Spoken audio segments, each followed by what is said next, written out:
Hello guys, myself Asis and welcome back to my channel Knowledge World.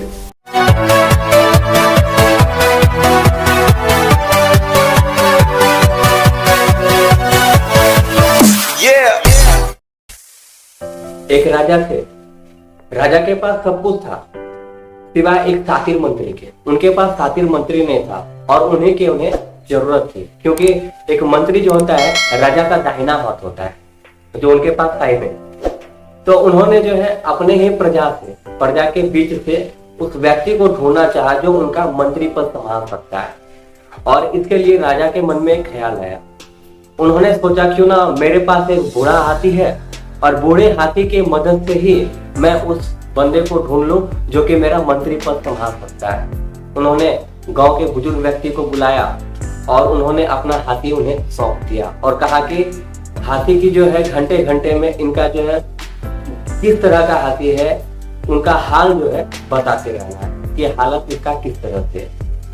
और एक बात और याद रखने के लिए कहा गया, ये सच रख दी राजा ने कि अगर कोई भी गांव वाला हाथी के बारे में अगर ये कह देता है कि हाथी मर गया, ये अगर समाचार सुना देता है तो उसे जो है सूली पे टांग दिया जाएगा।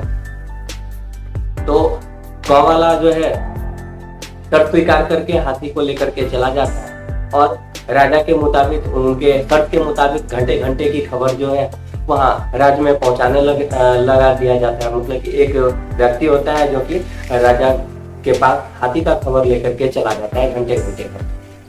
अगले दिन कुछ ऐसी घटना घटित हो जाती है कि जिसका विवरण कहने लायक नहीं है और पूरे गांव वाले में एक सहम जाते हैं, वो लोग डर जाते हैं कि अब जो है हाथी का समाचार, जो हालत का समाचार है वो कौन लेकर के राजा के पास जाएगा। क्योंकि राजा ने तो बस यही शर्त कर दी थी उस समय कि अगर हाथी के मरने की खबर कोई अगर देता है तो उसे भी सूली पे टांग दिया जाएगा। और वास्तव में हाथी मर चुका। अब किसी के पास ऐसी हिम्मत नहीं आ रही थी, किसी के पास वो साहस नहीं था कि जो राजा के दरबार में जाकर के इस बात को कह सकता है कि हाथी मर गया। क्योंकि सत्य के मुताबिक अगर ये जो भी कहता उसे राजा सूली पर टंगवा देता। अब पूरे गांव में खलबली मच गई। आखिर ये खबर जो है राजा के पास जाए तो कैसे जाए। घंटे बीतते चले गए, 2 घंटे बीते, 3 घंटा बीता और ऐसे ही 5 घंटे बीत गए। अब राजा को भी लग गया कि कहीं ना कहीं अब हाथी मर चुका है। उन्हें तो पहले से ही अंदाजा पता चल चुका था, लेकिन उन्होंने अपना चेहरा बनाया, गुस्से में पूछताछ करने लगे कि अभी तक क्यों नहीं आया है गांव वाला हाथी का समाचार लेकर के।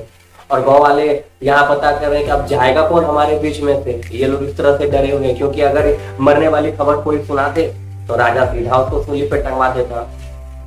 इसी के डर से उनके अंदर साहस नहीं आ रही थी कि कौन आदमी जाकर के राजा को ये बात बता। उसी में से गांव वाले में एक लड़का आता है और उसने कहता है कि राजा को खबर ये कि हाथी मर गया, मैं पता क्या। तो गांव वाले जो बुजुर्ग थे जिन्होंने हाथी को लाया था वो बोले थे तुमको इसके सत्य के बारे में पता है या नहीं, कि अगर कोई मरने का बात बताएगा, समाचार देगा राजा को, तो उसको भी मार दिया जाएगा, सूली पे चढ़ा दिया जाएगा।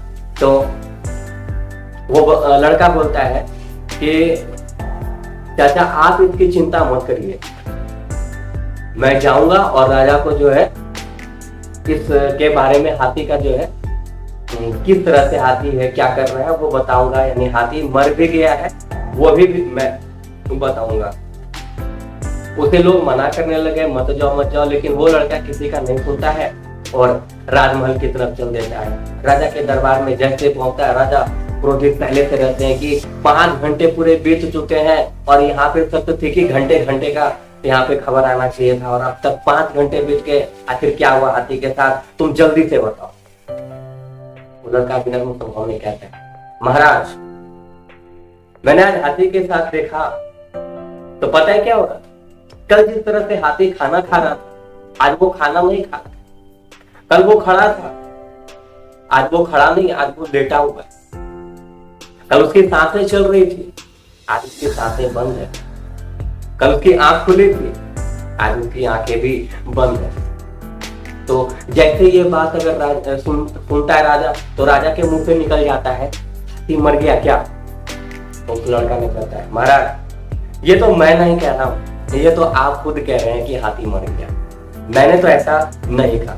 और इसी बात से राजा इतना ज्यादा प्रभावित हो जाते हैं, इतना ज्यादा खुश हो जाते हैं कि उन्हें पूरी मतलब कि वहां पे राज्यसभा में घोषित कर देते हैं कि हमारा जो मंत्री है, जो सातिर मंत्री जिसकी हमें तलाश थी, जिसकी हमें खोज थी, वो यही लड़का है, और उसको मंत्री पद सौंप दिया जाता है। तो हमेशा से लोगों को क्या होना चाहिए ना कि बुद्धिमत्ता से काम लेना चाहिए। अगर बुद्धि से काम लिया जाता है तो कितना भी बड़ा सवाल क्यों ना हो, उसका हल चुटकी बजाते ही निकल जाता है। तो आज के वीडियो में इतना ही।